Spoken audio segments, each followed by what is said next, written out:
Pada kesempatan ini kami akan menjelaskan materi seputar penilaian saham. Nilai saham adalah nilai intrinsik saham tersebut yang bisa berbeda dengan harganya. Apabila harga saham dibentuk dari minat pasar, maka nilai saham dibangun berdasarkan persepsi publik atas emiten yang terkait. Nilai saham memiliki 4 konsep, yaitu yang pertama, nilai nominal, nilai dari setiap saham yang berkaitan dengan hukum. Yang kedua, nilai buku, nilai saham menurut pembukuan sebuah perusahaan. Yang ketiga, nilai pasar, harga saham bursa efek. Yang terakhir, nilai intrinsik adalah nilai sebenarnya dari saham. Yang kedua adalah karakteristik saham. Karakteristik saham. Ada 2 karakteristik saham, yaitu saham biasa, common stock, dan saham preferen atau saham istimewa. Perbedaan saham biasa dan saham preferen adalah pemilik saham preferen memiliki hak lebih, yaitu dapat memiliki dividen terlebih dahulu dibanding pemilik saham biasa. Saham biasa memiliki karakteristik sebagai berikut: mempunyai hak suara untuk memilih jajaran manajemen perusahaan serta mengontrol kebijakan perusahaan. Yang kedua, dapat memungkinkan atau mendapatkan keuntungan jangka panjang yang besar. Yang ketiga, saham biasa tidak dapat ditukar ke saham preferen. Yang keempat, pemilik saham biasa memiliki hak perolehan aset terakhir setelah kreditor dan pemegang saham istimewa atau preferen. Yang kedua, karakteristik saham preferen atau istimewa antara lain: yang pertama, memiliki tingkatan yang berbeda-beda. Yang kedua, pemegang saham preferen didahulukan dalam pembagian dividen. Yang ketiga, dapat dikonversikan menjadi saham biasa dalam kondisi tertentu. Yang keempat, mempunyai hak untuk pembayaran terlebih dahulu atas dividen yang sempat ditangguhkan perusahaan.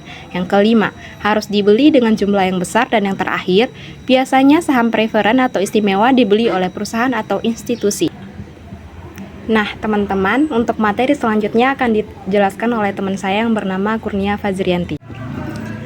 Baik, di sini saya akan melanjutkan materi yang telah disampaikan oleh teman saya Vanessa Aulia Putri. Di sini saya akan menyampaikan materi tentang klasifikasi saham. Klasifikasi saham adalah pengelompokan saham berdasarkan karakteristik yang sama. Klasifikasi saham pada dasarnya terdiri dari 2, yaitu saham biasa dan common stock, dan saham preference atau saham prioritas.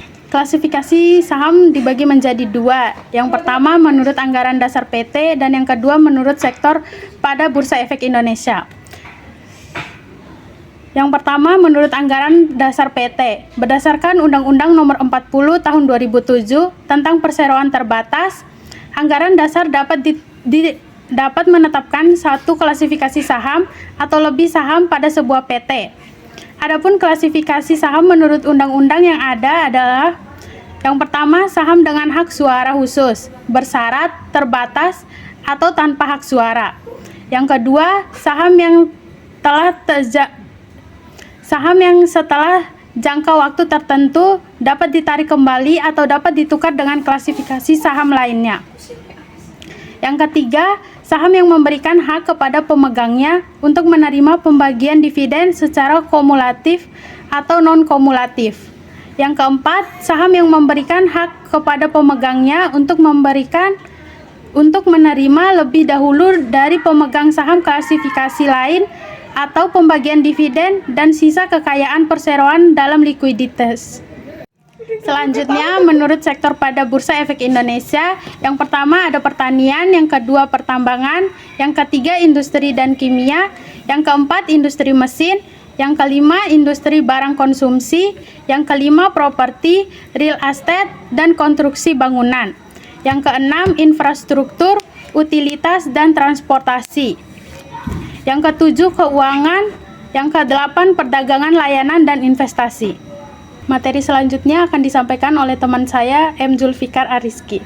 Saya akan melanjutkan materi dari teman saya, Kurnia Fazrianti, yaitu tentang penilaian saham biasa.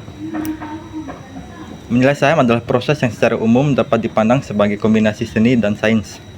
Investor mungkin kewalahan dengan banyaknya informasi yang tersedia yang berpotensi digunakan dalam menilai saham.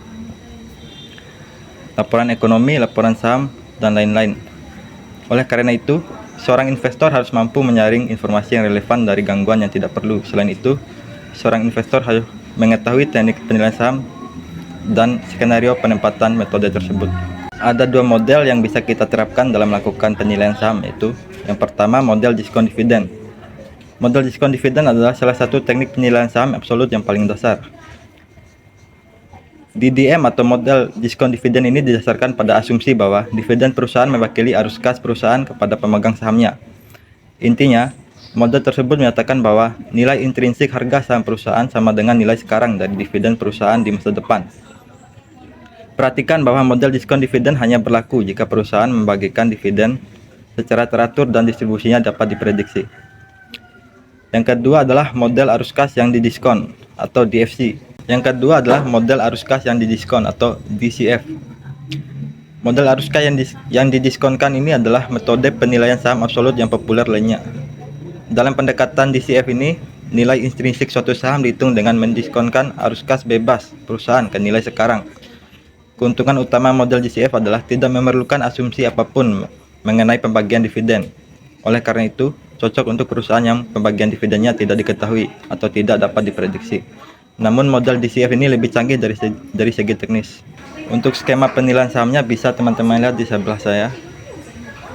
Materi berikutnya akan dilanjutkan oleh teman saya Arif Rahman. Baiklah, saya akan melanjutkan materi yang disampaikan oleh teman saya M. Zulfikar Aiski. Materi selanjutnya adalah model valuasi saham. Nah, model valuasi saham adalah proses untuk menentukan nilai wajar dari keseluruhan bisnis atau unit perusahaan. Valuasi perusahaan dapat digunakan untuk investor mengambil keputusan bersedia atau tidak untuk membeli saham tersebut. Apakah suatu aset tersebut dinilai terlalu tinggi atau terlalu rendah oleh investor. Ada dua metode valuasi saham. Yang pertama itu valuasi absolut dan juga valuasi relatif. Valuasi absolut adalah metode yang menemukan nilai intrinsik atau sebenarnya dari suatu investasi berdasarkan analisis fundamental. Dengan menganalisis fundamental, berarti investor hanya akan fokus pada hal-hal seperti dividen, arus kas, dan tingkat pertumbuhan untuk satu perusahaan. Berikutnya, valuasi relatif. Nah, valuasi relatif ini digunakan untuk menilai suatu perusahaan dengan yang lainnya berdasarkan rasio tertentu. Salah satunya P per E rasio. Contoh, jika P per E rasio suatu perusahaan lebih rendah daripada kelipatan P per E rasio dari perusahaan lain atau satu sektor, kemungkinan perusahaan tersebut dianggap undervalued.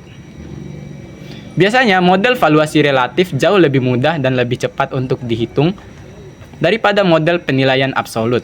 Itulah sebabnya banyak investor yang memulai analisis dengan model ini. Selanjutnya, ada beberapa model valuasi saham. Di antaranya yang pertama, valuasi dengan pembandingan. Yang kedua, nilai intrinsik versus harga saham, model diskonto dividen, rasio harga laba, pendekatan evaluasi arus kas bebas, dan juga pasar modal agregat. Nah, materi selanjutnya akan disampaikan oleh teman saya, Emrian Albar. Baiklah, di sini saya akan melanjutkan materi yang dijelaskan oleh teman saya tadi, yaitu Arif Rahman. Selanjutnya itu analisis cross-seksional. Analisis cross-seksional adalah jenis analisis di mana investor, analisis atau manajer portofolio membandingkan perusahaan tertentu dengan perusahaan sejenis di industrinya. Analisis cross-seksional mungkin berfokus pada satu perusahaan untuk analisis head-to-head dengan pesaing terbesarnya atau mungkin melakukan pendekatan dari sudut pandang industri untuk mengidentifikasi perusahaan dengan kekuatan yang tertentu. Analisis cross-seksional seringkali digunakan dalam upaya menilai kinerja dan peluang investasi menggunakan titik data yang lebih angka neraca biasa. Saat melakukan analisis cross-seksional, analisis menggunakan metrik komparatif untuk mengidentifikasi penilaian beban utang, prospek masa depan, dan efisien operasional perusahaan target. Hal ini memungkinkan analisis untuk mengevaluasi efisien perusahaan target di bidang ini dan membuat pilihan investasi terbaik di antara sekelompok pesaing dan dalam industri secara keseluruhan. Analisis menerapkan analisis cross-seksional untuk mengidentifikasi karakteristik khusus dalam sekelompok organisasi yang sebanding. Bukan untuk membangun hubungan, seringkali analisis cross-seksional akan menekankan area tertentu, seperti gudang senjata perusahaan, untuk mengungkap area kekuatan dan kelemahan yang tersembunyi di sektor tersebut.